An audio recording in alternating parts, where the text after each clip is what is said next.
somebody wants to build a coal-fired plant, they can. It's just that it will bankrupt them because they're going to be charged a huge sum. We can make companies pay for the pollution they release into the air. Well, we can tax the record profits of the oil companies. Now that's the good news. I feel like we got a righteous wind at our backs here. It will not be 6 months before the world gets Barack Obama like they did John Kennedy. You got is time to be patriotic, okay? Time to jump in, time to be part of the deal, time to help get America out of the rut. And the way to do that is they're still going to pay less taxes than they paid under Reagan. Coal makes us sick.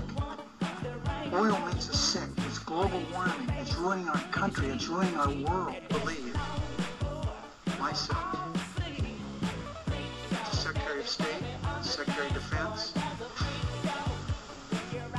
you have to make your own decisions to what the President knows.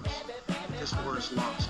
And the surge is not accomplishing anything as indicated by the extreme violence. I've said in the past that the foreign policy in Iraq is the worst blunder in the history of this country. Iran would only make that the biggest blunder. We have a debate every single day on this subject. What you saw in the Congress this week was the war dance of the handmaids of the oil companies. That's what you saw on the Republican side of the aisle. We cannot continue down this catastrophic path. And so we say to the President, Mr. President, eat your fucking heart out. I think there are a lot of very rich people out there who we can tax at a point down the road and recover some of this money. I guess tell the gentleman from the Federal Home Loan Bank, do you believe that the Federal Home Loan Bank system has been substantially underregulated? No, sir. Mr. Schultz? Okay, I'm not entirely sure why we're here, but we killed the anthem anyway, so we might as well. I must say, I'm inclined to agree with that. I remember landing under sniper fire. There was supposed to be some kind of a greeting ceremony at the airport, but instead we just ran with our heads down to get into the vehicles. A woman is like a teenager. You never know how strong she is until she's in hot water. You know, the kids I've taken in life are nothing compared to what goes on every single day in the lives of people across our country. Well, my name is Christopher Don. I'm a United States Senator from the state of Connecticut. I'm a Democrat. I've been the Senator for 24 years. Chris Don, I approve this message because stopping global warming is in our hands. I think it's very little to ask here to put a tax on polluting emissions.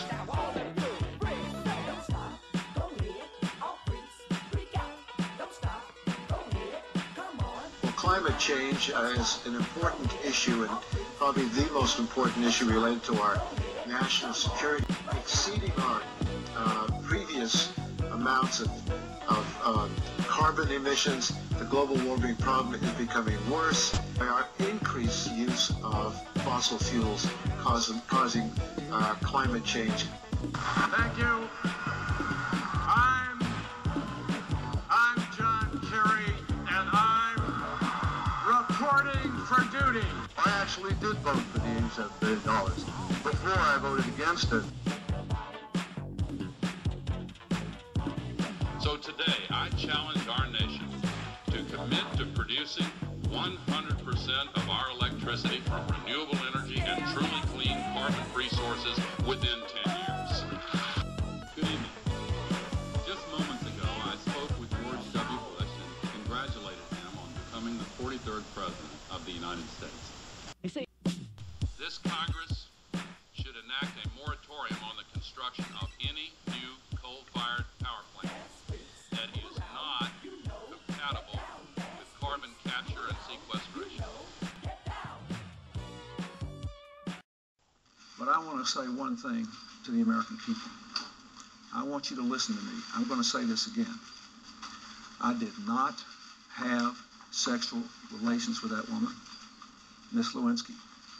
I never told anybody to lie, not a single time, never. These allegations are false, and I need to go back to work for the American people.